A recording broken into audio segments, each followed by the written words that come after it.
O Barbucci, eu gostaria de começar com um tópico que realmente é da prática do dia a dia, e a Aninha já conseguiu conectar aqui. Seja bem-vinda, Aninha, mineira, amiga, irmã, participou tão ativamente dessa pesquisa, dessa busca pela jornada da Neurogastro, a nossa caravana maravilhosa. Dias maravilhosos, né, Aninha? Muito aprendizado. Boa noite, gente. Mas seja bem-vinda, minha amada. Olha, eu vou colocar naquela taça sua, da sua peça, mais uma caneca do Nafad lá, para você poder fazer parte das nossas lives daqui para frente. Mas eu gostaria de ouvir de vocês uma percepção. Hoje, do espectro, aquilo que a gente passou um determinado tempo sem dar tanta atenção, talvez, na refratariedade ou na não responsividade da doença do refluxo, a dispepsia ou espectro de algum paciente que tivesse com alguma gastroparesia funcional. Você mostrou nesse slide maravilhoso e nessa apresentação foi incrível, que mostra que nós temos que ter uma atenção para muitos dos pacientes hoje que tem aí um mecanismo, um fenótipo da refratariedade, que é a regurgitação, tá? E temos que ter uma atenção se esse paciente não está apresentando ou uma dispepsia funcional, com baixo esvaziamento gástrico, ou um paciente está usando inibidor de GLP-1, e esse paciente muitas vezes não é a falta do bloqueio ácido, e sim do controle dessa doença funcional. Gostaria dessa percepção, Carla, que está no dia a dia, nos exames de impedância, essa observação dela. Então, na verdade, assim, eu acho que a clínica é soberana. Todas as vezes em que a gente investiga um paciente com doença do refluxo, em especial o paciente que persiste com sintomas com o uso do inibidor de bomba de prótons, esse paciente deve ser novamente questionado sobre a presença de sintomas dispépticos.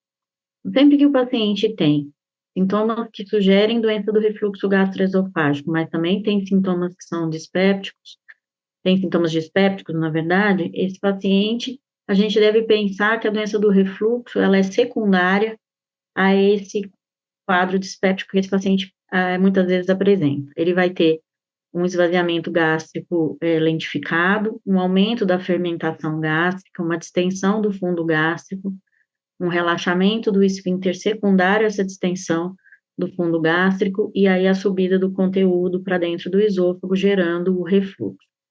Esses pacientes, em nada,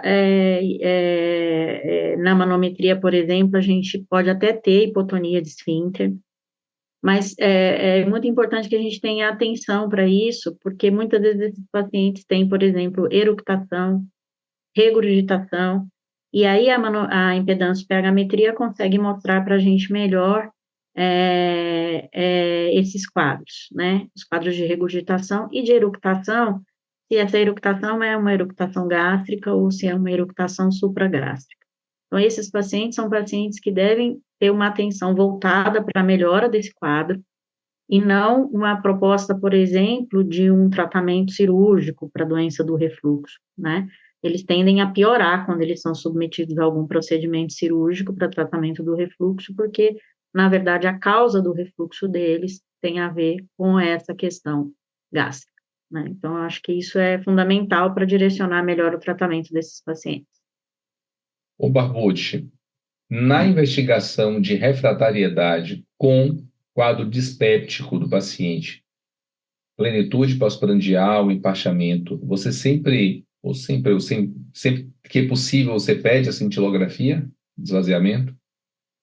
Então, vai depender muito de como o paciente vai responder, né? Se o teu paciente tem sintomas dispépticos, tipo de desmotilidade, empachamento, saciedade precoce, eventualmente náuseas esporádicas, o que é recomendável normalmente, e isso está lá no Roma 4, é a gente primeiro tratar esse paciente com procinéticos, antieméticos e ver qual é a resposta.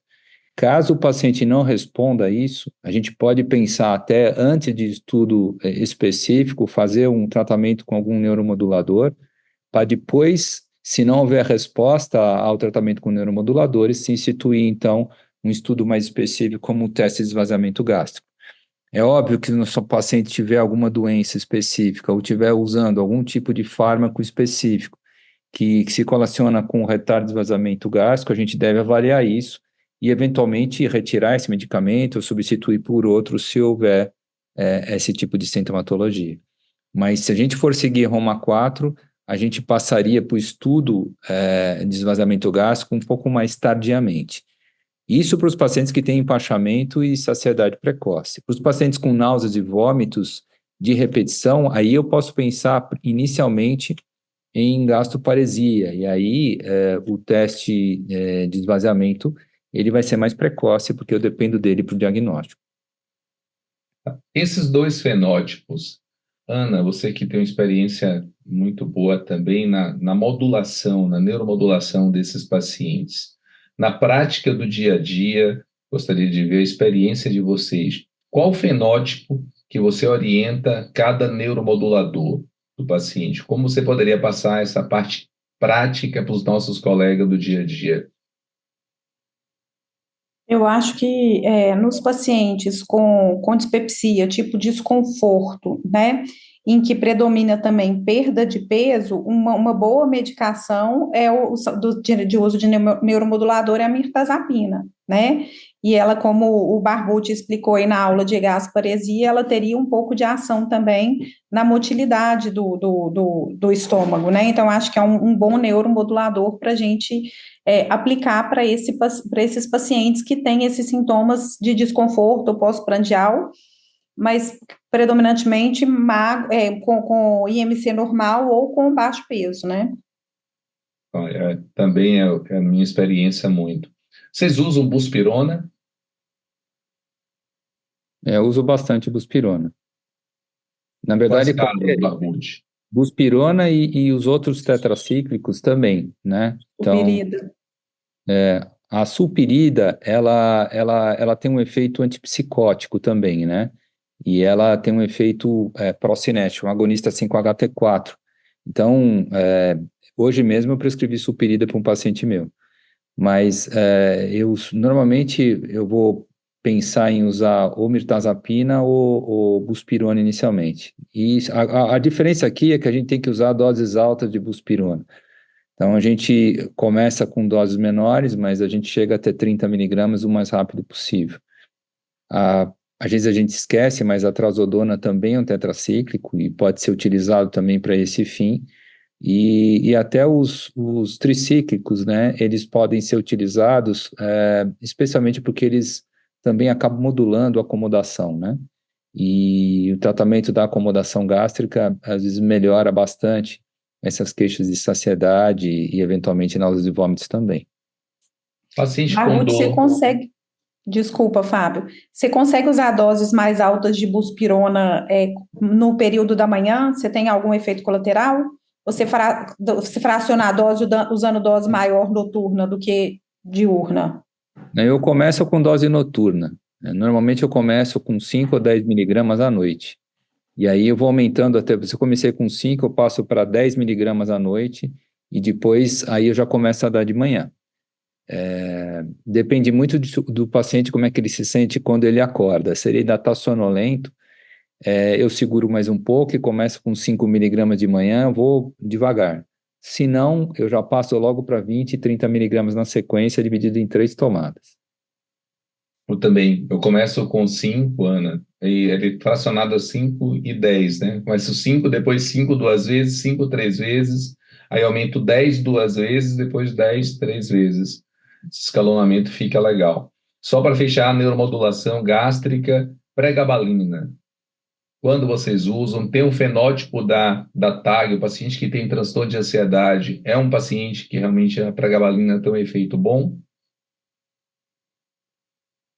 Eu acho que a pregabalina tem que ser utilizada basicamente, preferencialmente em síndromes álgicas, né? Especialmente se o paciente tiver alguma outra doença funcional álgica associada à dispepsia.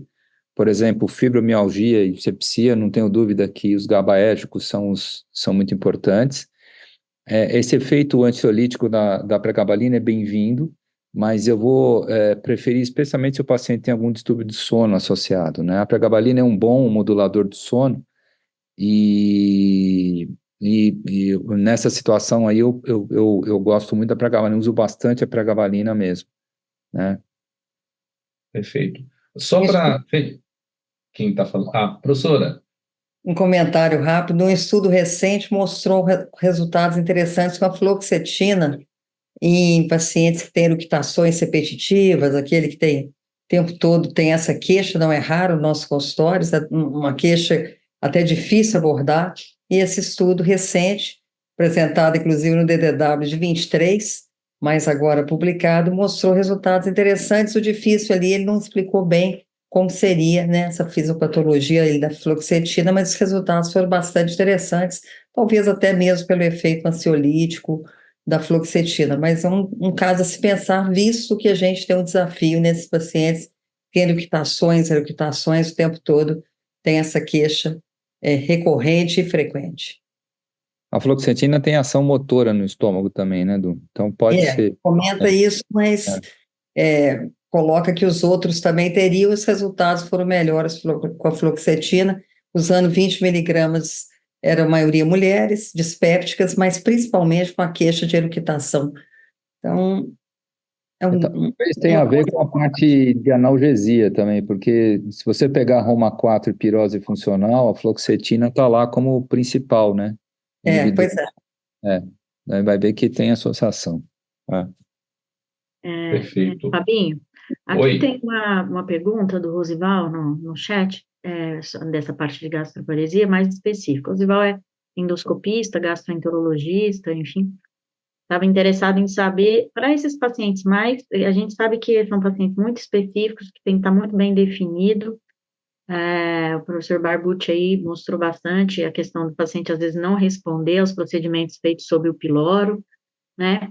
Nesses casos, ele está perguntando sobre a toxina botulínica e o Gepone. A gente viu alguns trabalhos mostrando, por exemplo, toxina botulínica como um pré-Gepone, né? Se o paciente tem uma boa resposta, daí significa que talvez ele responda bem ao Gepone. É isso que você tem visto aí na endoscopia também, Fabinho, nos trabalhos, e professor Barbucci, enfim? Nesses casos mais indicados, não é uma coisa de ficar repetindo toxina botulínica em várias sessões, é uma avaliação pré o procedimento pilórico, né? Uma ponte para melhorar a história, melhorar a qualidade de vida, melhorar o esvaziamento do paciente, melhora clinicamente, você pode conduzir esse paciente para um Gepone. O Isso detalhe parece óbvio, mas conversando com o Dalton, que foi um dos caras dos pioneiros do Gepone aqui no Brasil, né? Ele não compra muito essa ideia, não, de que a toxina botulínica poderia ser um teste, entendeu? Então isso é uma coisa ainda, parece óbvia, mas não é tão óbvia. Até porque, assim, a gente quando pensa em toxina botulínica, a gente pensa numa certa fibrose ali naquela região, talvez até dificultasse um procedimento, né? Isso quando você faz de repetição, né, Carlinha? Porque eu uso muito toxina botulínica em distúrbio de esvaziamento esofágico. Aí sim como um teste, entendeu? O que os cirurgiões endoscopistas se queixam é se você começa a usar a toxina botulínica uma atrás da outra, aí sim você teria fibrose. Mas assim, um único uso, eu acho que isso é muito pequeno, não sei o que o Fábio acha aí. Concordo, baixíssimo. Eu gostaria de chegar agora a um ponto só para a gente poder mudar, e antieméticos. Hoje nós temos na disponibilidade do Brasil, como você falou, a meclozina, que agora até numa versão que você pode fazer mastigável.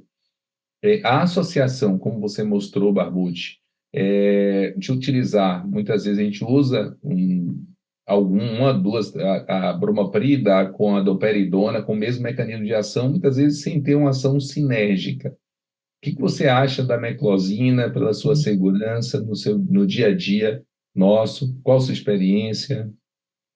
A minha experiência é muito boa com a meclozina, sabe? Eu acho que é um antiemético interessante, tem essa ação antivertiginosa também, que alguns antieméticos não têm, né? Age muito melhor. Eu não tenho tido muito problema de sono com a meclozina, embora isso seja possível com qualquer bloqueador H1, né? E tem uma coisa interessante quando a gente fala de efeito antiemético e bloqueadores e antagonistas histaminérgicos, que é justamente, novamente, a participação dos mastócitos na fisiopatologia da dispepsia e até da doença do refluxo, né? Cada vez mais a gente tem a histamina como um player bastante importante. E muitas vezes o efeito antinauseante, ele acaba sendo central, né, mas também periférico, né? Existe algum tipo de efeito motor, como a gente mostrou também, pode ocorrer com os bloqueadores H2. E então, cada vez mais a gente tem os antagonistas H1 como armas interessantes no tratamento de qualquer tipo de doença funcional. E quando a gente fala de um antiemético, né, na dispepsia e eventualmente na gastroparesia. Perfeito. Fábio, Vamos lá, Buzaide. Fábio, tem um questionamento de uma situação grande vivida em consultório. O Barbucci deixou bem que gastroparesia, náuseas e vômitos, excluir, né, fator obstrutivo com endoscopia, exame radiológico, orientação dietética, mas e esse número, não sei se viciado em meu consultório, em outros consultórios de quem faz cirurgia bariátrica, de pacientes usando por conta própria, não é como o Barbucci falou, o médico selecionando, mas por conta própria, indicado e comprando em farmácia, em abuso o agonista de GLP-1. Gostaria muito de saber a posição dele, da Du, da Aninha, a Tu e da Carla, é um uso absurdo. E os pacientes estão vomitando, estão coibindo vômitos, estão se desnutrindo, pacientes pré-operatório, pacientes pós-operatórios, e também agora está tendo pacotes diferenciados, tipo Ribelsus, semaglutida oral, você iniciava com 3 miligramas, 7 miligramas e 14 miligramas. E hoje eles entrando já com 7 miligramas, pulando a dose de 3 miligramas, porque é mais economicamente viável.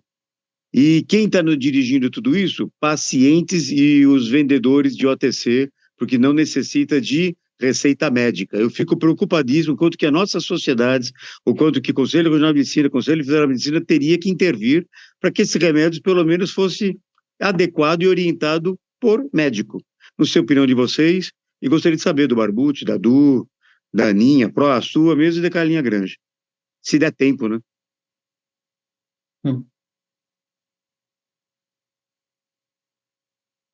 Pessoalmente, assim, Buzaide, eu tenho observado muita alteração, principalmente em pacientes que vão para procedimentos endoscópicos. Isso mudou o nosso ritual de segurança. Em pacientes eu soube de 2 casos, o paciente teve microaspiração devido à utilização e que não foi relatada adequadamente. Então, hoje passou a ser o ritual de segurança nosso, desde a entrevista, a marcação, porque esse paciente tem que ser um planejamento de agenda, e muitos desses pacientes permanecem com um quadro dispéptico, permanecem com esvaziamento um pouquinho mais retardado, e a gente tem que chamar alerta para isso. Eu acho que você está coberto de razão, a gente vai ter que ter um novo posicionamento das sociedades para que nem todos os colegas utilizem de forma inadvertida, que nem todos têm indicação precisa. Hoje, tratamento da obesidade, assim como a gente está se tendo fenótipos de obesidade, como o Barbucci falou, aquele que vai melhor responder. Isso, acho que isso aí é algo muito, muito válido. Mas vamos trazer esse debate para ti em breve, o tratamento de obesidade e aparelho digestivo.